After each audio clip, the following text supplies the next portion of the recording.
নমস্কাৰ উবৰ পাৰ্টনাৰ। আপোনাৰ উবৰ আপোনাৰ লগত। আপোনাৰ প্ৰত্যেক ঘণ্টাৰ উপাৰ্জন ভালদৰে জানক। আপোনাৰ উপাৰ্জন কেনেকৈ গণনা কৰা হয় জানক। আপোনাৰ প্ৰত্যেক ঘণ্টাৰ উপাৰ্জন। প্ৰথমে চাওক টোটেল উপাৰ্জন। দুটা ভাগ যোগ কৰি উবৰত আপোনাৰ উপাৰ্জন গণনা কৰা হয়। Trip earnings plus Uber incentive, মানে এতিয়া আপোনাক প্ৰত্যেক সপ্তাহৰ উপাৰ্জন হৈছে সম্পূৰ্ণ উপাৰ্জন equal to customer fare plus Uber incentive. সম্পূৰ্ণ উপাৰ্জন কৰিবলৈ আপুনি যিমান ঘণ্টা সপ্তাহটোত ডিউটি কৰিব সেইটোৱে হৈছে অনলাইন ঘণ্টা। তাৰ মানে আপোনাৰ প্ৰত্যেক ঘণ্টাৰ উপাৰ্জন ইকুৱেল টু টোটেল উপাৰ্জন ডিভাইডেড বাই টোটেল অনলাইন আৱাৰ্ছ। উদাহৰণ হিচাপে যদি আপুনি 60 আৱাৰ্ছ অনলাইন থাকে আৰু কাষ্টমাৰ ফেয়াৰ হয় ₹9,000 আৰু উবৰ ইনচেণ্টিভ হৈছে ₹2,000, তেন্তে টোটেল উপাৰ্জন হ'ব ₹2,000 প্লাছ ₹9,000 ইকুৱেল টু ₹11,000। ঘণ্টাৰ উপাৰ্জন হিচাপে হ'ব ₹11,000 divided by 60 hours equal to ₹183 per hour. আপোনাৰ উপাৰ্জন আৰু ভালদৰে জানক। আপোনাৰ উপাৰ্জন সহজতে চাওক আৰু গণনা কৰক আপোনাৰ প্ৰত্যেক ঘণ্টাৰ উপাৰ্জন। ঘণ্টাৰ হিচাপ জনাটো কিয় দৰকাৰী? অধিক ট্ৰিপ মানে অধিক কাষ্টমাৰৰ ভাড়া।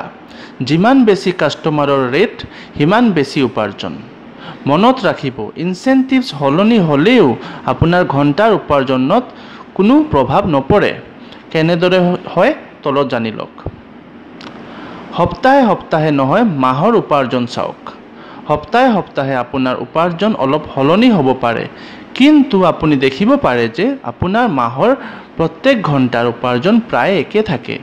সেইকাৰণে ইনচেণ্টিভছ সলনি হৈ থাকিলেও হতাশ নহ'ব, কাৰণ আপোনাৰ ঘণ্টাৰ উপাৰ্জন একেই থাকিব।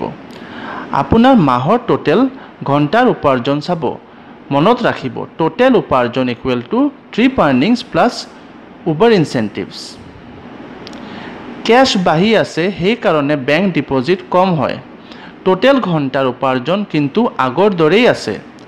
উবাৰে আগৰ 3 মাহ ডিমাণ্ড ওপৰত বহুত কাম কৰিছে আৰু আপুনি এতিয়া আগতকৈ বেছি ট্ৰিপ কৰি আছে কম সময়ৰ ভিতৰত। কাষ্টমাৰৰ ভাড়া অধিক কৰিলেও আপোনাৰ কেছটো বেছি হয়। অধিক দূৰত্বৰ ট্ৰিপবোৰত উবৰ এক্স আৰু উবৰ গ'ৰ ভাড়া 9 কিলোমিটাৰ পিছত 12 টকাকৈ ধৰা হয়। উবাৰে সদায় এইটোৱে চেষ্টা কৰে যে তেল, ফোনৰ বিল, পাৰ্মিট, ইঞ্চুৰেঞ্চ আৰু ড্ৰাইভাৰৰ চেলাৰী আদিবোৰ ধৰিও আপোনাৰ বিজনেছ প্ৰফিটত থাকক আৰু আন ব্যৱসায়ৰ ইনভেষ্টমেণ্টৰ তুলনাত বেছি প্ৰফিট পাওক।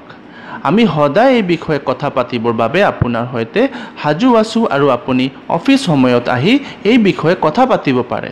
আমি আপোনাৰ সহায় কৰিবলৈ সদায় সাজু। ধন্যবাদ।